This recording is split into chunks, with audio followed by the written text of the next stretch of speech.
Welcome everybody. We are presenting today, or I'm presenting today, a piece of research that is part of a project that we are running for the UKRI Economic and Social Research Council and as part of the Impact Acceleration account. And this project, I'm working with Suzanne Mawson, who's sitting over there, with Marissa Smith, who is an expert in inclusivity in organizations, and Helen Taylor, who does research on dyslexia.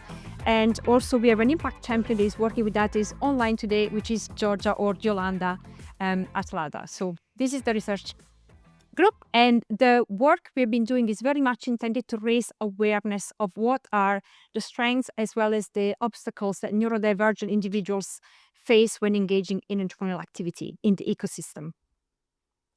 A few statistics, always useful to start. 1 in 4, 25% of individuals are neurodiverse or have an invisible disability. Of these people, 78% of founders who do have a neurodiversity would not disclose it for fear of discrimination. And 80% of people who are neurodivergent and engaging in entrepreneurial activity report not having the same access to support and opportunities as their neurotypical counterparts. Some definitions so that we are all on the same page. When we think about neurodiversity, we normally think about the collection of neurodevelopmental disorders that are listed over here. Dyslexia, dyspraxia, Tourette's, ADHD, dyscalculia, and ASD, autism spectrum disorder. I am not going to go through all of them. What I want to point out is that these are medical conditions, and this is the medical definition of them.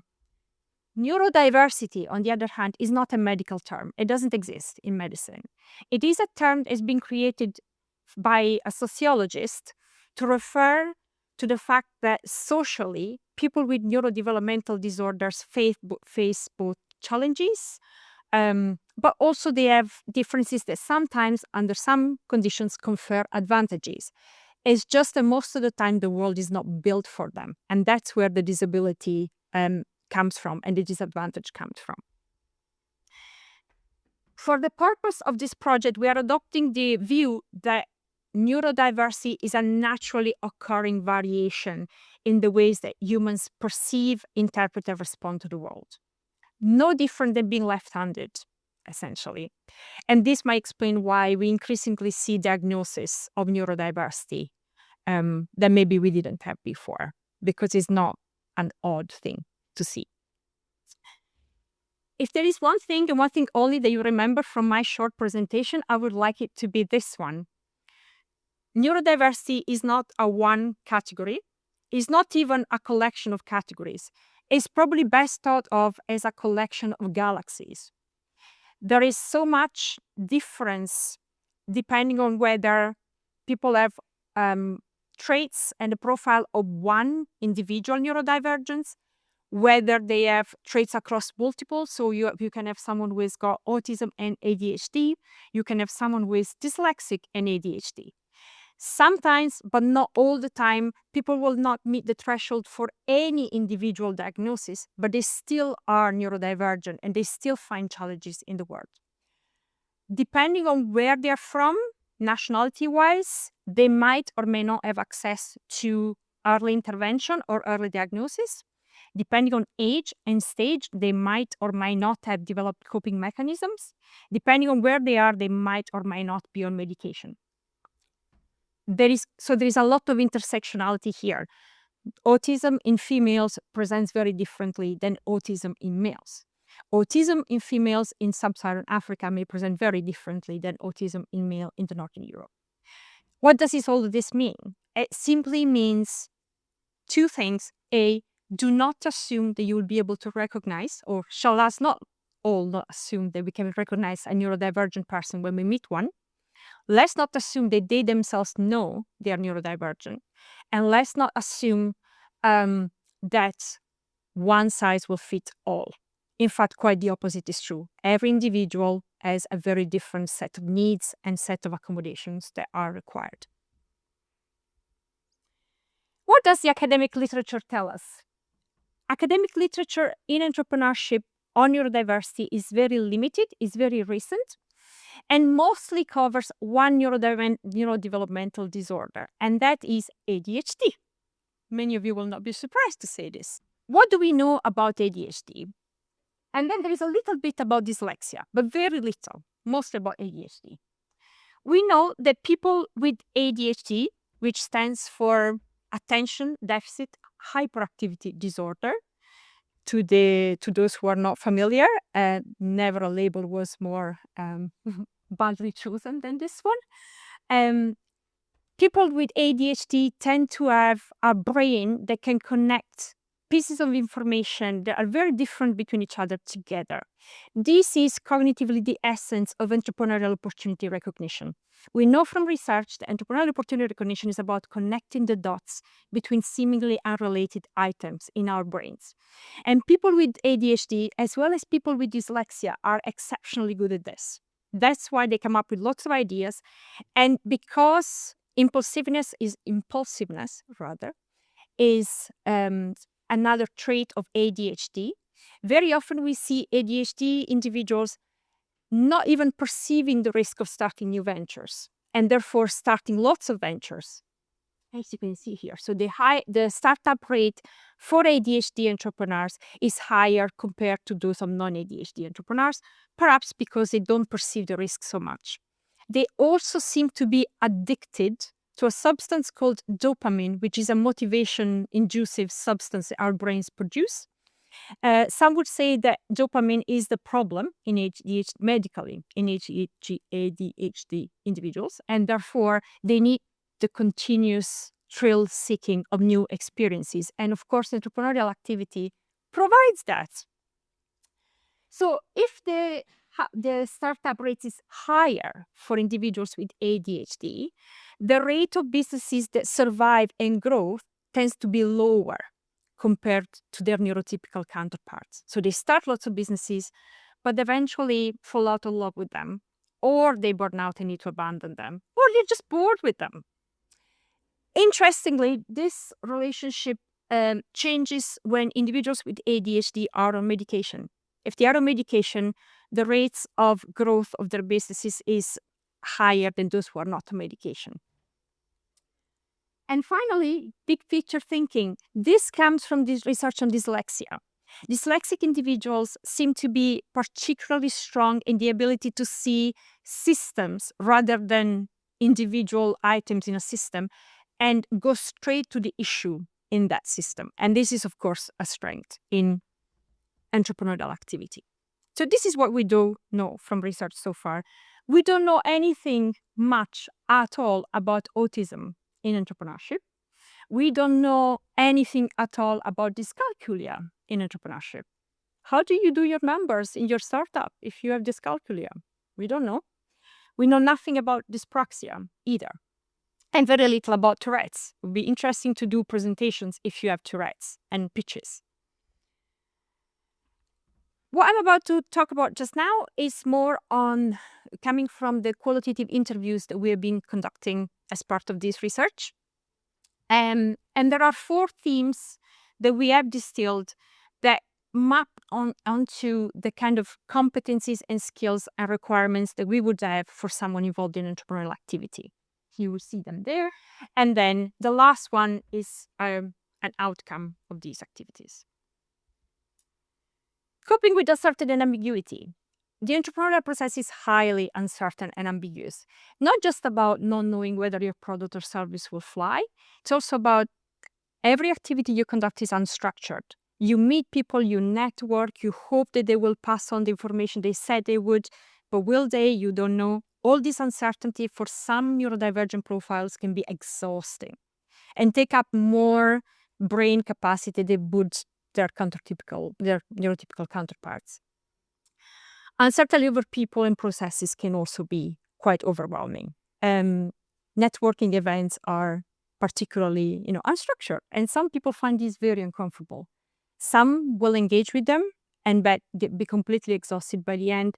Some will avoid them, excluding themselves from opportunities. Multitasking, planning, and organization. Entrepreneurial activity requires a lot of multitasking. you are prototyping, you are speaking to potential founders, you are meeting people, you are thinking about your marketing campaign, all of these things simultaneously.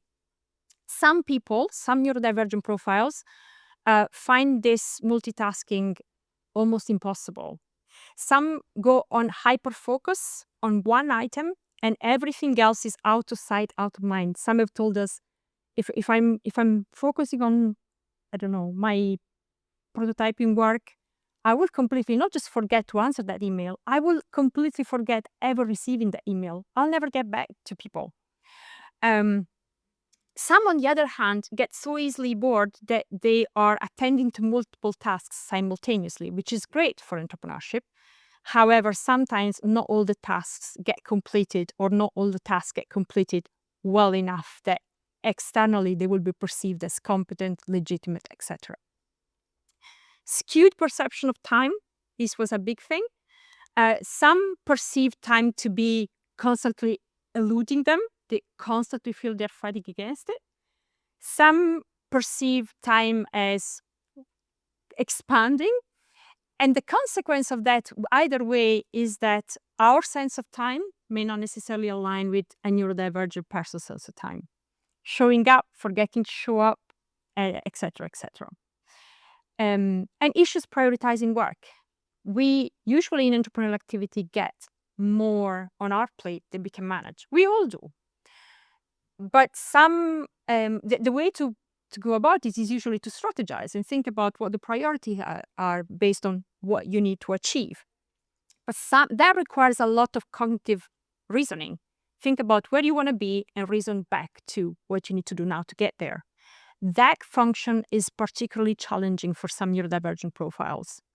And we found that people who were self-reported being ADHD found that difficult. Collaborating, communicating, and interacting. Entrepreneurship is a collaborative activity, as Fiona just said.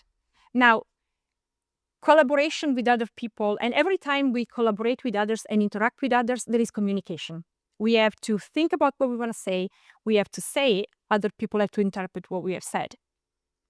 Organizing thought and sharing thought can be challenging for neurodivergent profiles. Different ones, not just autism, not just ADHD. We had someone who self-identifies as ADHD who said, when I am trying to convey what I want to say about my business idea on a business competition forum, my thoughts are a bit like scattered pieces of glass on the floor, and I'm trying to piece them back together in a way that is going to make sense to the other person. This takes me a very long time and a lot of effort. AI seems to be the saving grace for some of these individuals.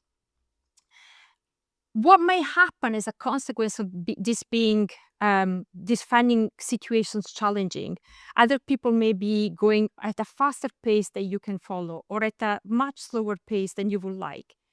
This leads neurodivergent individuals to behave in such a way in communication that others from the outside can perceive as aloof, rude, interrupting people mid-sentence. That happens very often because some neurodivergent profiles cannot wait to get their points across. Drama queens, this tends to be for female autism spectrum disorder profiles. Or bully, people who are so direct and so assertive in their communication that are perceived as being bullied. What tends to happen then is that although we never mean to exclude anybody, when people are perceived from the outside to be unpleasant, it leads to othering and potentially exclusion. Not because they are neurodivergent, but because they're not particularly pleasant to deal with. When it comes to collaborations, to having co-founders or to having mentors, we found that this was either a blessing or a curse. It was a blessing when the partnership was between people who recognize that they have complementary skills and they can work together to compensate for each other's weaknesses. It was a curse when the collaborators were perceived to be either too fast or, more often than not, too slow, and they were felt like holding you back. We had a few people on the ADHD profile that would say, my collaborators just did not keep up with my pace of work. They couldn't work the long hours I do. They were crushing my passion. I just couldn't do it. And finally, overload, overwhelm, and lashing out. Essentially, the world for neurodivergent individuals is too much, either because taking in stimuli from outside is too much, or because their own brains are too much. And what this means is that they tend to be overwhelmed very, very easily. None of this is unique to neurodivergent individuals. It's just that for neurodivergent individuals, it can happen more often, more easily, and with an intensity that is superior to neurotypical individuals. What that manifests as daily is that what is a small deal for everybody else, moving you to a different desk, working from a different space, can be a big deal for a neurodivergent person. So it's, again, not about judging other people's needs from what we would need. Longer term, we may witness periods of extreme productivity and passion and enthusiasm, followed by crashing and being unwell and being unable to contribute. Of course, if your investors are expecting you to continue with this stellar performance, this can be problematic. And I've got lashing out there because sometimes when neurodivergent individuals are at capacity, they just might have behaviors that are not particularly pleasant to witness publicly, but they just can't help it. That's usually a sign that they've had enough and they need space. Hi. So I'm Wendy. I'm a chartered civil engineer, and I've had multiple businesses. Some have exited well, some have closed down, and 2 are still running. I don't normally talk. Usually, I also teach at Strathclyde sort of part-time as well, so I don't usually feel quite as speechless as I have now. I was told 7 years ago that I was potentially bipolar, and it was identified through a number of personality profiles. When I went back, and it was Scottish Enterprise that put me through this programme. So when I went back, I got told that I was, you fitted the category of creative reformer, and that means you're special people. And that's how we call you that. And it made me feel really, unsure at the time. But when I went back to the office, I got a coach down in Portsmouth who was absolutely amazing. And she was a psychiatrist, and it was her that started to explain in a little bit more detail how that was showing up for me every day. And when I went back to the office, the chair and the account manager and my office manager, when I explained this to them, all of them said, that makes a lot of sense, which made me feel quite indignant, as well as lots of other things. But it also made me realise that actually if my brain was working in this way, perhaps it would be useful to understand how I react to different things. So the particular insights profile is I am equal blue and yellow, which means I'm cool blue, want the data, can be exceedingly blunt and very direct. And on the opposite side, the sunshine yellow, which is probably my default preferred place, because that's quite a nice, easy place to be, is walking about, sort of being all sunshine and happy. I also recognise that what's been told to me in the past is that I'm at war with myself, not with the world, because I've got these conflicting. And that moved on further, and it's now been suggested that I have not potentially got bipolar, but it may be autism with ADHD tendencies. Hello. I think I know everyone in here. I'm Kayla Megan Burns, and I am the founder of Podplistic, an AI media software company. I was diagnosed with autism and ADHD whenever I was about 22 or 23, although it was shockingly abundant in my life before that, and I am astounded that it was never picked up. I was, we'll say, selectively verbal as a child. I did not speak outside of my family home, and I certainly make up for that now. It's been a really interesting experience. My academic background was in biomedical science. Went straight from university into entrepreneurship after founding Songflistic, a media production company, which is actually filming this today. And then went on, spotted a problem in the market to develop software and technologies in and around that, which I'm still working on now. I'm specifically working on the intersection of the future of media, looking at how it intersects with different neurodivergencies, different accessibility features, and effectively ubiquitous or ambient computing as well, which is a very exciting up and coming area too. So that's a little bit about me, and I'm looking forward to the panel. Hi, I think I know mostly everybody here. My name is Daniel. I'm the co-founder of Neurodivergent, a company that is looking to create inclusive products to help the neurodivergent community. Myself and my co-founder Alison say that we created this selfishly. I've got OCD and anxiety, and Alison's got ADHD and dyslexia. And what we're looking to do for our first product is create assistive low-tech wearables that help young people with their organization and their habit building. I talk a lot about my company. I don't usually talk a lot about my OCD, so I'm a little bit nervous for today, so everyone please go easy on me. But I'm very excited for the panel. I'm very excited to kind of step into that zone of uncomfortability, because I think this is really, really necessary. Thank you. So, hi, I'm Misreen Hassan. I'm not currently an entrepreneur, but I used to be an entrepreneur where I sold my business to join Hunter Center to research entrepreneurship and to reflect on my experience. So, I'm not clinically or systematically diagnosed as neurodiverse. However, since I moved to Scotland and to Hunter Center and being exposed to a lot of discussions around neurodiversity and having discussions with Itzia and Suzanne, and they've been asking questions that made me question myself. Am I diagnosed as so or not? I don't know. But however, being exposed to so many characteristics here and in other workshops and discussions I've had with other neurodiverse entrepreneurs or individuals, I do relate somehow. That made me understand myself more. So where I come from, these discussions do not take place. So coming here and being exposed to that made me identify myself and understand myself more and understand that this is normal. We are all have some traits here or there, and we learn how to navigate that. So I might be as well share that in the panel. A great panel, and a panel that has different views, different experiences, different perspectives. And that's really what we're hoping to tease out. There's no singular experience. There are no rights and wrongs.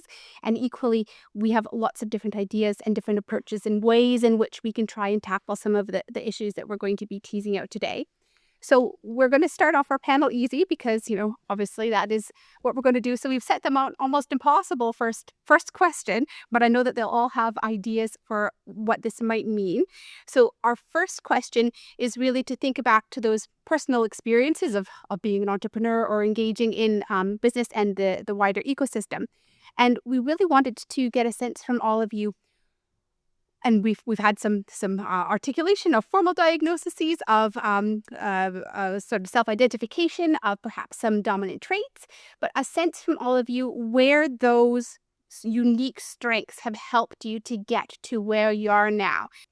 I would say initially the comments that are made about that big systems thinking, joining dots, absolutely. It's allowed me and all my businesses to find a niche and to find an untapped. So you're not actually serving a customer, you're creating something that the customer doesn't already know they want. So actually you're moving more into that blue ocean rather than red ocean. So which is a much more profitable place to be from the point of an entrepreneur as well. That is one. And then as I matured, the other skill that I think is understanding the importance of creating an environment that allows everyone to prosper. And that was something that came out by accident in my previous business, which I brought in a more deliberate format into my new businesses.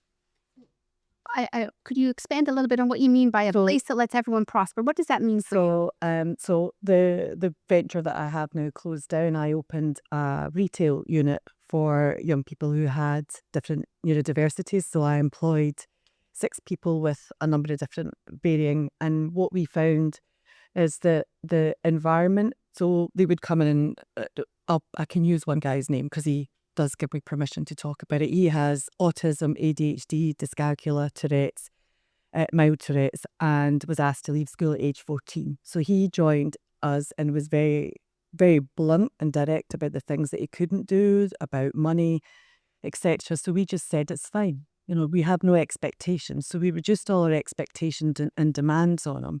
And what we found, it was within 3 months, he was opening and closing the shop and doing the tele dyscalculia as well.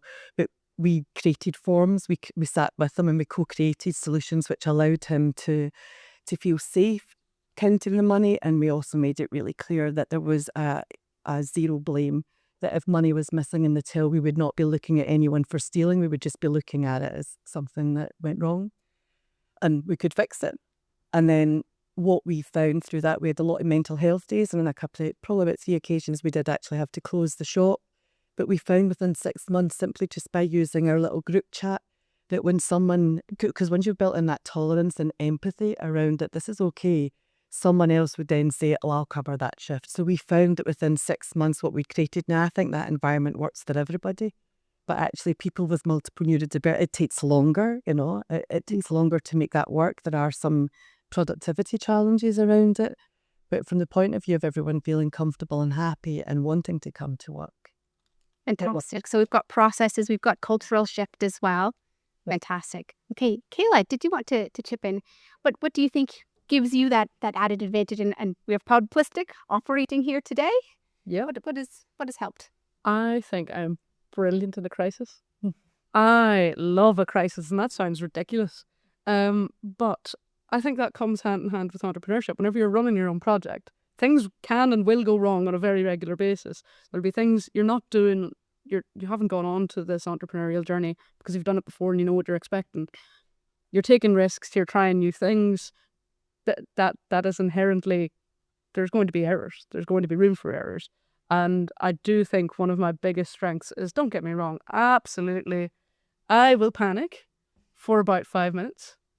And then suddenly it's like, right, let's just get this done.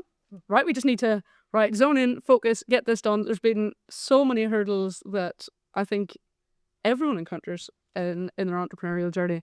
And definitely that kind of strange way about problem solving, seeing opportunities that other people typically wouldn't see, or finding new ways to pivot and different ways to tackle challenges. That is probably my favorite strength. Also, if I'm really to lean in, that ability to hyper focus.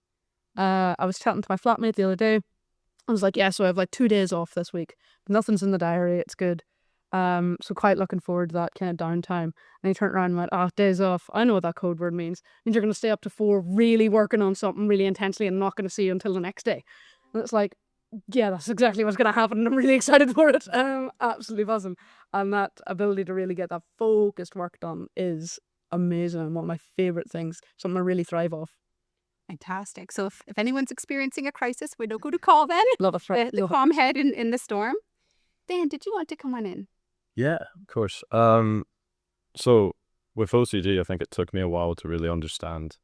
I received a diagnosis when I was 8 years old, but it took me a while to understand how that really manifests itself in me.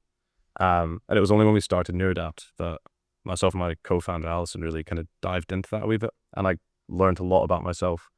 I think one of the strengths OCD gives me is that element of obsessiveness. And when I was a kid, that used to kind of manifest itself in, I was obsessed with Star Wars. As I got a bit older, I got this real passion and desire to start something for myself. It's why I came to Strathclyde University. It's why I did the degree I'm doing. It's why I've started this company. And I think it's that ability to almost not switch off a wee bit.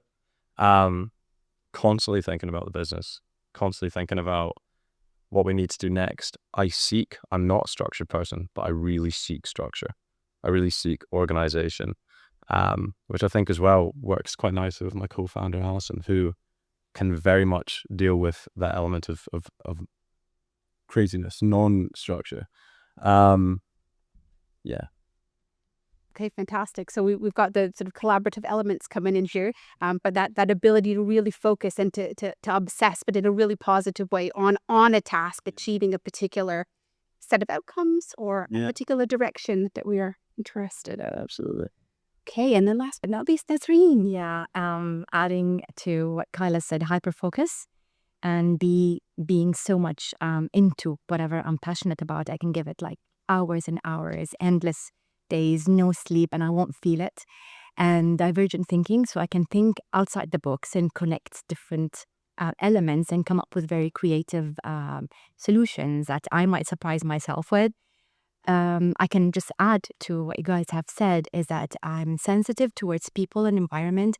So I'm seeing myself like when I had my business, then I was basically it was like a kid's bakery.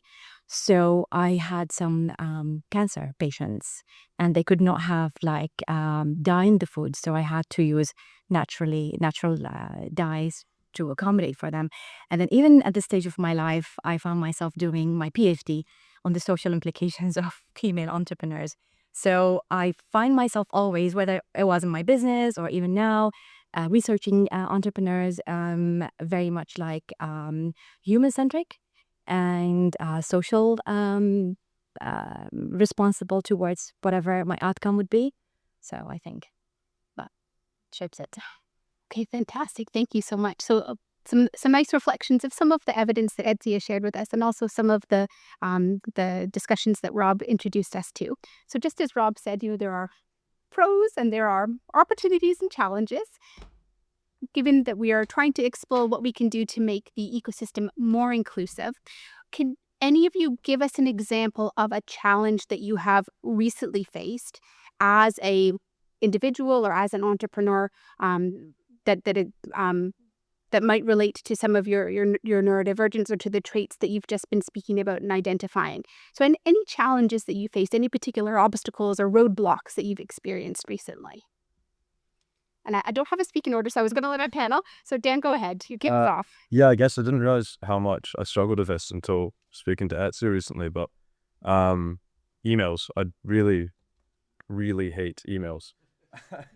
I think there's a real, so I struggle with, I think I need I need assurance, and I really struggle with that lack of assurance that comes from email conversations. I'm also a massive overthinker.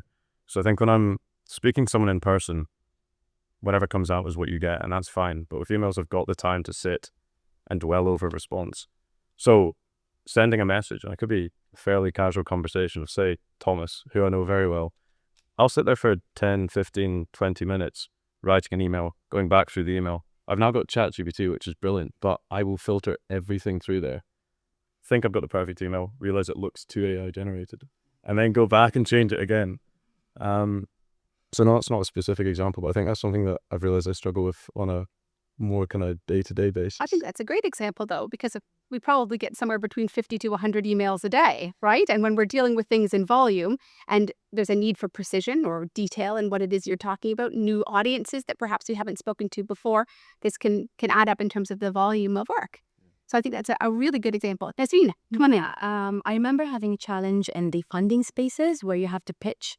And usually those are very structured. You have to be direct, you have to be focused. But I have a very multi-layered way of thinking. It's very contextualized. It's very vision-oriented. So usually I'm always passing the time without really delivering what I really wanted to say. But that's the way it is. It's like different pieces around me. And I found it challenging. Yeah. Absolutely. For me, it's online forums. Anything that is a forum, and if they then give you, 100 words or 500 words, I start all of these things, and then probably 90% of the time, I don't ever complete them. That's very definitely something I do. I go in and I'm actually overwhelmed, and a bit I can talk. I'd be happy talking and explaining that in 10 minutes. But if you ask me to put something in 500 words, I usually print it out. I put it in a non-box format. I try to create it, but I use ChatGPT for that now as well, because I used to always hand it to someone else. But that's for me is almost it's like a huge fear. The minute I see something say go online and fill the form in, I know I won't. Yeah. I think what's really interesting, and it seems to kind of line up with a lot of you are saying, sometimes I find that it's genuinely like I'm not speaking the same languages as some people in the ecosystem. And don't get me wrong, whenever you get someone that gets it and you're on the same wavelength, they're speaking the same language, perfect. Oh my gosh, we can go 1,000,000 miles per hour. This is easy. Smashing it out. Brilliant. We are being so productive right now. This is unbelievable the amount we're getting done.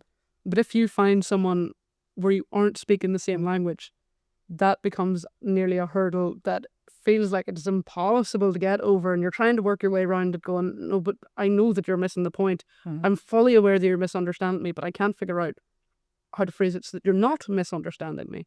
And that can be a real challenge sometimes. But I think a separate one is if you do find someone that gets it, and you do wind up going a million miles per hour. Like, I'm looking at my co-founder over here, Ross. Oh my gosh. I go a million miles per hour, not everyone else can. That is not physically feasible. You can't expect everyone to keep up with that. And that is really difficult on both sides of working together, whether you can keep up and you're the one setting the pace going a million miles per hour and you're going, why can't you keep up with me? This is easy. It's really fun. Let's just go. Get it done. And then the opposite side is like, oh my gosh, why are you going a million miles per hour? I can't cope. So it's really challenging on both sides of the coin for sure. Okay, so lots of things that you present themselves. What do we do to try and tackle some of these? So are there things that we could put in place, whether we call them adjustments or accommodations or changes or tweaks to the system, whether it's about our online forms, how we engage with others, some of those events that are so common in the ecosystem, or even how we process communications with stakeholders, partners, funders, etc. What kind of adjustments, accommodations, changes, tweaks do you think would be helpful to support others in the community, particularly those with neurodiverse profiles? That's a big question. We know you can handle it. We've got big picture thinkers here, people who've been crisis. I think there's for me that the whole so I'm definitely a reflector as well. So I will now mull over what you've just said for the next 48 hours and probably write an essay on it that would be the start of a PhD paper. I would research it. I will go into all the detail, and then I'll do what you said, which is I'll start an email and then I'll go, no, I'm not going to send her that because that's just way too much. And then I'll be seen as too much and that will just put me into overwhelm. And sometimes it's about a plenary session for me afterwards, doing a catch up, whether it's online. I feel that talking is an easier forum for me to get my points across than writing. Writing does terrify me, but talking about something that's more complex creates a better environment for me, definitely. So more options or more different forms available? And the question thing, and maybe this has just been an arrogant entrepreneur, but, I often feel in these forums they're asking me the wrong question. Just the wrong question. Why are you asking me that question? That's actually a closed question. You're not asking something that gives bigger opportunities or different ways to look at it. You're asking me to go right down into this, and then you're not giving me enough data to do that. Because if you're going to go right down a niche, then you need data, don't you? Well, I do. So, Kayla, did you have something you wanted to add? I saw you nodding, or just in agreement generally. Yeah, I think how do you overcome those barriers? That's a really, really interesting question. I do think it's formats. You need as many options as possible, rather than, as you said, boxing people in. That really shuts so many people out. That shuts so many people off. The format, whether it's asking questions, whether it's 500 pages, without naming names about what was what and who was who, I had an opportunity last year, and it was quite a significant opportunity for me and my business. And to get into this, there was 5 questions, and I think it was maximum 500 characters for each question. And it was a significant opportunity. For 500 characters. For 500 characters, 5 times over. Looking at 5 specific areas. And I assumed that was more of an expression of interest. Because, here's a little overview, and so I threw some bits in and was like, oh, okay, fired that off into the ethos and was like, oh, maybe they'll get back to me, maybe they won't. And then I got an email, a few weeks later, being all like, oh, congratulations, yeah, you've been accepted into this opportunity. And it was like, oh, for 500 characters! 5 times over! But at the same time, it probably did stop me from overthinking it, because I was like, this is so little information. You're asking me nothing. Surely there must be another opportunity later where you're going to ask me more. Because I didn't feel like that was enough to give an overview of anything. And yeah, so the more formats, the more opportunities that you have. And I really think that technology is stepping in and making a really interesting role right now, because whenever I do think that I'm speaking a different language than someone else, I put it through ChatGPT and go, can you help me interpret this? And ask it what it thinks this is getting, and it really, really helps settle that down. But also, I require a lot of movement in my day. And so what I've started taking into now is you can put chat mode onto ChatGPT And so I can be walking into the office with ChatGPT in my headphones and be completely informed while I'm on the move because I have all the information on my head. And that's so much more accessible. That's so much better. But I think there's really basic things with the ecosystem as well. I was at a networking event not too long ago, and rather than just leaving it open for open networking, it was you have to speak to someone that you haven't spoken to before. And there was like, rather than random assigned questions, there was a handful of prompts and you asked people about these areas. And it was like, oh, okay, I've been given the prompt. I need to speak to someone that I haven't spoken to. And suddenly the room obeyed it, rather than going into cliques of like, oh my God, I know you. How's it going? It's been a little while. And so even right down to those basic things, that can be applied and just make things so much easier. Absolutely. So technology, which I was glad to see coming up, given all the sort of conversations around AI and some of those different tools, and also some of those structures and maybe a clarity of expectations. Yep. You know, if you've given 500 characters, is this really important? Are these 500 characters that count, or are these the beginning of a longer process? So clarity in terms of expectations. Tasmin, I saw you. Did you want to chip in? Yes. Echoing what Wendy and Kyla has mentioned is that having multiple ways and different choices and engagement. So it doesn't have to be just an oral pitching if you're more comfortable with text, with visuals. So giving more options to navigate complexity without anxiety. Also having more neurodiversity aware stakeholders or coaches and mentors. So they need to be, now everything is open and we are more open for the conversation with technology and engagement. So having more stakeholders that are aware of the different traits of neurodiverse people, individuals. For example, progress doesn't have to be linear, right? And there will be points of time where there will be a lot of outcome and there will be a lot of silence. So that's okay. And milestones can be broken into different smaller tasks to fit in with neurodiverse people or individual entrepreneurs. Fabulous. So conscious of time, I guess that leads into a final question. If you had to give one piece of advice to others operating in the Scottish entrepreneurial ecosystem to help them develop the ecosystem in a more inclusive way, what would be that one piece of advice for how to support neurodivergent entrepreneurs? Whether, again, they have a formal diagnosis or no formal diagnosis, one piece of advice to somebody in the ecosystem to try and build a more inclusive system.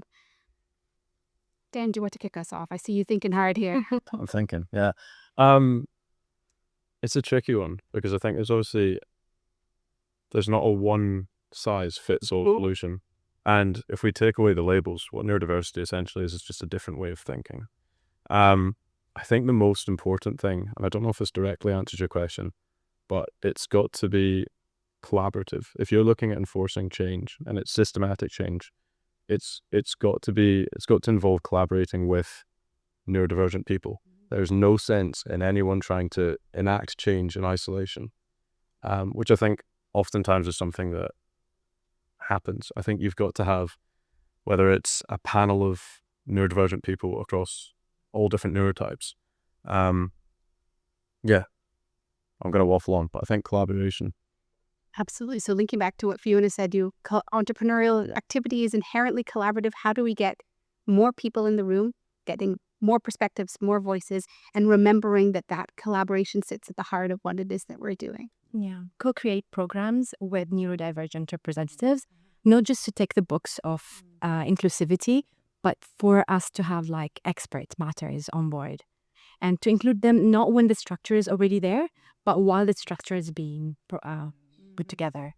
And I love that word co-creating. So starting from, unassuming, you're meaning starting from the ground up, building that foundation together and then developing something further.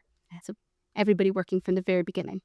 But towards flexibility and autonomy, and that provides the exit for some people, because depending on where their neurodivergent range is that they need an exit. They need to know that they can walk out or they can leave or they have permission to do that. And so flexibility of arrangements. Yeah, absolutely. In the sense that we're all in control of the choices that we're making and the options that are available to us. I think mine would be lean in. Absolutely lean in. So much headspace. I know growing up, I was always aware that I was wired different. other children were aware that I was wired different. And I spent a lot of headspace then from teen years onwards trying to compensate for that. As soon as I was diagnosed and started leaning into my own neurodivergency, things got so much easier. Things became so much more productive. Oh my gosh, that was amazing. So my advice would be lean in. Oh my gosh, make it happen. Because yeah, things did become much, much easier, and create spaces where people are able to lean in. I think are so extremely important. Absolutely. And I know that's certainly the ethos of everyone in this room. How do we make those spaces where we get more engagement and more opportunities for people to lean in?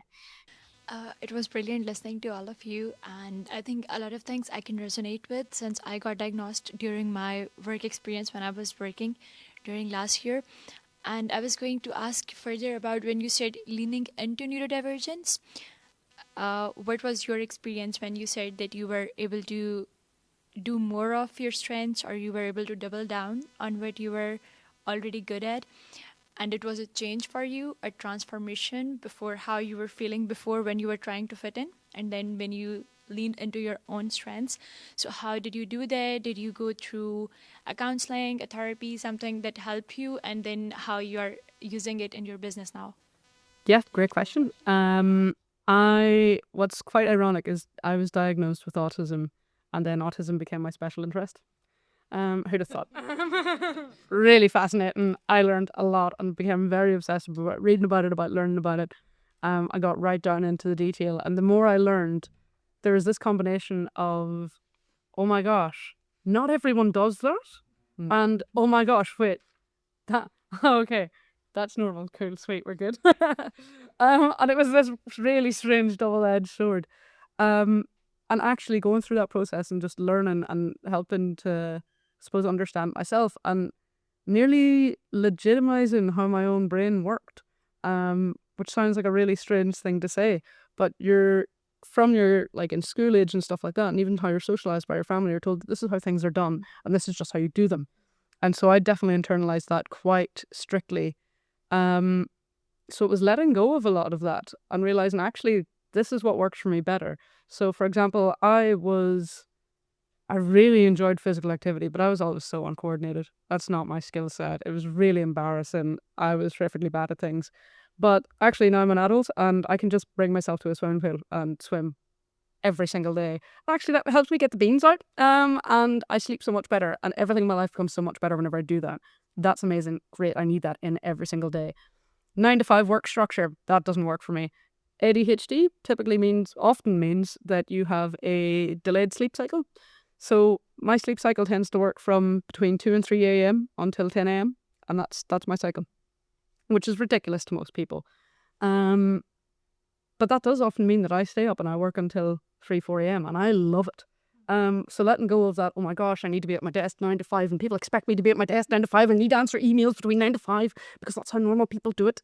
And that's what's expected of me, and actually just letting that go. Okay, fine. Other people don't want to receive an email at 3 a.m. That's fine, I'll schedule it to land in their inbox at 8 a.m. tomorrow morning because that's a more normal time to get this. And yeah, just lining up those accommodations for yourself makes an unbelievable change in how you function. Yeah, learning was my core behind that. So when you guys are working, because you are neurodivergent, but other people you are working with in the wider ecosystem, the investors, your co-founders, a lot of them will be neurotypical. How do you find that balance when you're like, okay, I'm not thinking too much about how I am being perceived, but I'm also coming across as sane, and you're not also comparing yourself with how others are operating? How do you balance that in teams? I think you summed it up perfectly. It's about finding your tribe, because I've worked with lots of people and it just feels really scratchy and it's really uncomfortable, and I feel as though I'm incompetent, and it then manifests itself as a really lot of negative overthinking and self-belief, lack of self-belief, like not quite self-harming, but it does get really dark and the thoughts become quite intense.